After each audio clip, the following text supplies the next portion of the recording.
जहांगीर तरीन की पार्टी के हवाले से बहुत सारी चीज़ें पहले भी चल रही थी, लेकिन आज उन्होंने प्रेस कॉन्फ्रेंस तो की है, लेकिन मेरा ख्याल है कि वो जो गैर यकीनी थी वो और बढ़ गई है।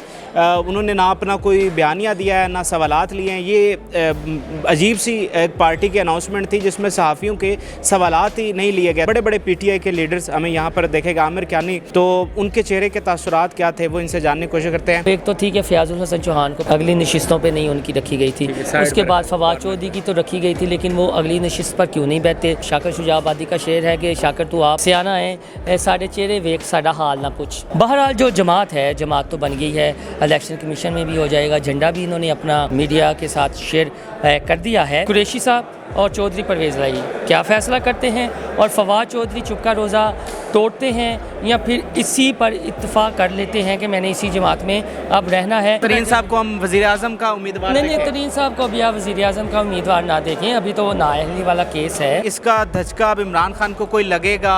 इमरान खान से जब हुआ तो उन्होंने कहका लगा दिया और तासुर ये दिया कि पहले 13 थी अब 14 है, तो 14 भी बन जाएंगी। मैं कल्ला काफ़ी हैं। अलीम खान साहब ने कहा कि खान साहब की किसी बात का जवाब नहीं देना, उनको हमने सरप्राइज़ देनी है। पाकिस्तानी सियासत में एक नई जमात का डेब्यू हो चुका है, लेकिन दिलचस्प बात यह है कि डेब्यू करने वाले सियासतदान सारे ही पुराने हैं। अच्छा, जहांगीर तरीन की पार्टी के हवाले से बहुत सारी चीज़ें पहले भी चल रही थी, लेकिन आज उन्होंने प्रेस कॉन्फ्रेंस तो की है, लेकिन मेरा ख्याल है कि वो जो गैर यकीनी थी वो और बढ़ गई है। उन्होंने ना अपना कोई बयानिया दिया है, ना सवालात लिए हैं। ये अजीब सी एक पार्टी की अनाउंसमेंट थी जिसमें सहाफ़ियों के सवालात ही नहीं लिए गए। तो सीनियर सहाफ़ी मोहसिन बिलाल साहब हमारे साथ मौजूद हैं। इस पार्टी का नया मंजरनामा हमारे सियासत में क्या हो सकता है, क्या एनालिसिस है? जो सियासतदान यहाँ पर आए हैं, फवाद चौधरी से लेकर अली ज़ैदी से लेकर इमरान इस्माइल, बड़े बड़े PTI के लीडर्स हमें यहाँ पर देखेगा, आमिर कियानी, तो उनके चेहरे के तासुरात क्या थे वो इनसे जानने की कोशिश करते हैं। मोहसिन भाई, ये किस किस्म की पार्टी थी जिसमें सवालात ही नहीं लिए गए? ये पहले से इतने डरे हुए हैं, एक सवाल से भी डरे हुए हैं? नहीं, बतौर साफ़ी मैं आपको इस तरह की कई, जब मंशूर वगैरह होता है, मंशूर जब होगा तो वो सवालात भी लेंगे, लेकिन उन्हें सवालात लेने चाहिए थे, लेकिन प्लान ये था कि शायद सवालात से अवॉइड करना है। हमने आज पार्टी अनाउंस करनी है और जितनी दीगर सियासी जमातें हैं बाशमूल इमरान खान के, उन्हें दिखाना है कि हमारे साथ ये फेसेस हैं, ये फेसेस आगे हैं। जो सबसे ड्रामाई सूरत हाल आप इसे कह लें, सोशल मीडिया की स्टोरी कह लें, मेन स्ट्रीम मीडिया की स्टोरी कह लें, वो एक तो ठीक है, फयाजुल हसन चौहान को पहले अगली नशिस्तों पे नहीं उनकी रखी गई थी, उसके बाद फवाद चौधरी की तो रखी गई थी, लेकिन वो अगली नशिस्त पर क्यों नहीं बैठते। अब ये एक बहुत बड़ा सवाल है, ये फवाद चौधरी बता सकते हैं, लेकिन जो हमारी ऑफ द रिकॉर्ड उनसे गुफ्तगू हुई है वो हम आपको बता तो नहीं सकते, लेकिन वो शाकर शुजा आबादी का शेर है कि शाकर तू आप सुनाना है, सियाना है, साढ़े चेहरे वेख साड़ा हाल ना पूछ। कुछ इसी तरह की मिली जुली उन्होंने बात की है। बहरहाल पाकिस्तान की सियासी तारीख़ में एक और सियासी जमात का इजाफ़ा हुआ है, जिस तरह का जहांगीर तरीन ने बताया है, और अलीम खान साहब का एक जुमला बड़ा मायने रखता है, और वो ये है कि इस्टेब्लिशमेंट, अदलिया और पार्लियामेंट की एक पेज पर होगी ये जमात और ये फ़ैसले करेगी। और जहांगीर तरीन चूँकि एक बहुत बड़े, आप ये कह लें कि इंडस्ट्रियलिस्ट हैं, ज़राअत के माहिर हैं, तो वो कुछ ना कुछ मंशूर में ये चीज़ें रखेंगी कि पंजाब है या दीगर सूबे हैं, वहाँ पर ज़राअत को कैसे फ़रोग़ दिया जा सकता है, सनतें कैसे बढ़ाई जा सकती हैं, लेकिन ख़ुद एक शुगर का बहुत बड़ा वो आप स्टेक होल्डर्स भी हैं। तो ये चीज़ें आज अच्छा मोहसिन भाई, ये बता दें कि फवाद चौधरी के हवाले से क्या उन्होंने अब तरीन की पार्टी को ज्वाइन कर लिया है या नहीं किया है? फवाद चौधरी ने जी, देखिए ईशाइयों में तो आगे हैं, ईशाइये में कल रात भी थे, यहाँ भी थे, तो ज्वाइन तो करना पड़ेगा। लेकिन अब देखना ये है कि बड़े चेहरे कौन से आते हैं। शाह महमूद कुरैशी, चौधरी परवेज़ लाई, चौधरी निसार, उसके अलावा इजाज़ुल हक आया ये जहांगीर तरीन ग्रुप को ज्वाइन करते हैं या अपनी आज़ाद हैसियत बरकरार रखते हैं, या शाह महमूद कुरैशी और परवेज़ लाही तहरीक इंसाफ का हिस्सा रहते हैं। ये आने वाले दिनों में मज़ीद सियासत दिलचस्प होगी। बहरहाल जो जमात है, जमात तो बन गई है, इलेक्शन कमीशन में भी हो जाएगा, झंडा भी इन्होंने अपना मीडिया के साथ शेयर कर दिया है, तो चीज़ें काफ़ी दिलचस्प होने वाली हैं और फवाद चौधरी हो सकता है अपनी खामोशी तोड़ दें। अच्छा, मुझे ये बताएं कि अब रहनुमा तो बड़े बड़े आ चुके हैं, अब इसका मुस्तकबिल इस पार्टी का क्या है? क्या वोटर इस वक्त जो इमरान खान की पॉपुलैरिटी है वो इसको कबूल करेगा या नहीं करेगा? आपका क्या तजर्बा? देखें, इसमें तो कुछ हैं इलेक्टेबल्स, ठीक है, बल्कि जहांगीर तरीन साहब ने तो यही कहा है कि हम जिनका हल्के में वोट है उन्हें लेंगे, जिनके टिकट हल्के में देंगे। इज्जत है। देखें, अब ज़रूरी नहीं है कि ये पार्टी में जो जिन्होंने शमूलियत अख्तियार की है सबको टिकट्स मिले।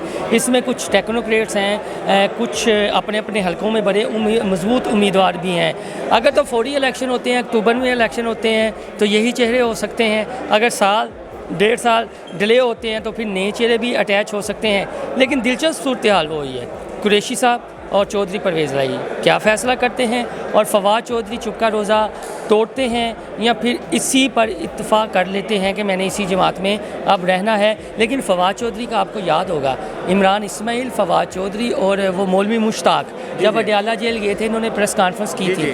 फवाद चौधरी ने एक बात की थी कि इस मुल्क को जरदारी और नवाज शरीफ पे नहीं छोड़ा जा सकता। बिल्कुल। तो हम कोशिश कर रहे हैं, बयानिया वही है। तो हो सकता है फवाद चौधरी मीडिया पे अब कल को ये जस्टिफाई करते नजर आए कि देखें, हम इस मुल्क को नवाज शरीफ और जरदारी एंड फैमिली पर नहीं छोड़ सकते, इसलिए मैंने मुनासिब समझा कि जहांगीर तरीन को ज्वाइन करें। अच्छा, एक कन्फ्यूजन ये भी है कि तरीन साहब जो हैं वो वज़ीर आज़म के उम्मीदवार होंगे या ये पार्टी पंजाब तक रहेगी महदूद? पंजाब तक तो महदूद नहीं रहेगी, अल्लाह के बंदो, ये कौमी असम्बली के तरीन साहब को हम वज़ीर आज़म का उम्मीदवार नहीं, तरीन साहब को अभी आप वज़ीर आज़म का उम्मीदवार ना देखें, अभी तो वो नाअहली वाला केस है, ठीक है। और तरीन साहब भी मेरे ख्याल में अब जिस उम्र को पहुंच गए हैं, वो कहेंगे कि नहीं यार, मैं अगर मुल्क के लिए बेहतरी करना चाहता हूँ, फिर तो ये हो जाएगा कि अपनी लालच में पार्टी बनाई है। लेकिन जो जिस तरह के पाकिस्तान के हालात हैं, उस हालात में तरीन साहब वज़ीर आज़म, वज़ीर आला, ये कहना कबल अज़ वक्त होगा। अच्छा, मुझे ये भी बता दें कि यही तरीन साहब जब इन पर शुगर स्कैंडल आया तो जो आज लोग स्टेज पर बैठे हुए थे यही उन पर तनकीद भी करते थे, उनके स्कैंडल्स भी लेकर आते थे। तो इस पार्टी में बहुत ज़्यादा तज़ादात नहीं होंगे? हाँ, नहीं होंगे। सियासत है, सियासत में ऐसा चलता है। सिर्फ एक फरदौस आशिक अवान ऐसी थी उस वक्त जो तरीन साहब के हवाले से इतना ज़्यादा खुलकर नहीं बात करती थी, अवॉइड कर देती थी हमारे सवालों को, बाकी बात करते रहते थे, खुलकर बोलते रहते थे, चाहे फ़याज़ुल हसन चौहान हो, शहबाज गिल हों, ये फवाद चौधरी हों या अली ज़ैदी हों। अच्छा, मुझे ये भी बता दें कि इसका धचका अब इमरान खान को कोई लगेगा? इमरान खान से जब हुआ तो उन्होंने कहका लगा दिया और तासुर ये दिया कि पहले 13 थी, अब 14 हैं, तो 14 भी बन जाएंगी। मैं कल्ला काफ़ी हैं। लेकिन जो वज़ीर आज़म आज़ाद कश्मीर है, उनसे मैंने सवाल किया कि इमरान खान साहब ये सोच रहे हैं, ये कह रहे हैं, कहते अच्छी गल है, वो कल्ले बह के सोचन की करना है। और जहांगीर तरीन ने फ़िलहाल जवाब दे दिया। अलीम खान साहब ने कहा कि खान साहब की किसी बात का जवाब नहीं देना, उनको हमने सरप्राइज़ देनी है। आखिर में ये बता दें कि अगर खान साहब, जो थेरी चल रही है, खान साहब अगर नाअहल हो जाते हैं, सियासत से आउट हो जाते हैं, तो फिर पीटीआई का जो बयानिया है वो ये वाली तरीन साहब की पार्टी लेकर आगे नहीं, ये नहीं करेगी। अभी शाह महमूद कुरैशी और परवेज़ नहीं, जो वोटर का बयानिया है कि पीपी और नून के खिलाफ, वो ये लेकर अवाम में जाएंगे। वो पीटीआई का वोटर पीटीआई के साथ ही रहेगा, पीटीआई के साथ ही रहेगा। बिल्कुल सही, बहुत बहुत शुक्रिया। मोहसिन बिलाल साहब हमारे साथ मौजूद थे और अपने तजिए से आगाह कर रहे थे। आज बड़े बड़े लीडर आमिर कियानी और अली ज़ैदी, इमरान इस्माइल, ये सारे, आमिर कियानी का देखे, इमरान खान ने ख़ुद कहा कि मुझे बड़ा अफसोस हुआ उनके जाने का। तो ये जब प्रेस कॉन्फ्रेंसेस हो रही थी तो सारे रोते भी थे, आंसू भी निकलते थे। लेकिन आज चंद दिनों बाद ही ये प्रेस कॉन्फ्रेंस यहाँ पर कर रहे हैं। तो अब देखना ये है कि आगे मामलात किस तरह से चलते हैं, क्या वोटर इनको जो है वो एक्सेप्ट करता है या नहीं करता। लेकिन जो तासुरात आज हमने देखे हैं वो बड़े अजीब व गरीब से थे। अली ज़ैदी तमाम वक्त नीचे बैठे रहे, और मतलब नीचे मुँह करके बैठे रहे, उन्होंने कोई बात भी नहीं की। और भी जैसे फवाद चौधरी आए और वो कॉर्नर पर जाकर बैठ गए हैं। तो जब तक ये खुलकर मीडिया पर नहीं आएंगे, सवालात को फेस नहीं करेंगे, तो उतनी देर तक अवाम में एक्सेप्टेंस थोड़ी सी मुश्किल नज़र आती है। बहरहाल ये एक बड़ी गैर मामूली सी आज डेवलपमेंट पाकिस्तान की सियासत में हुई है। आप इस पार्टी के हवाले से क्या राय रखते हैं? हमें इजाज़त दीजिए। अल्लाह हाफ़िज़।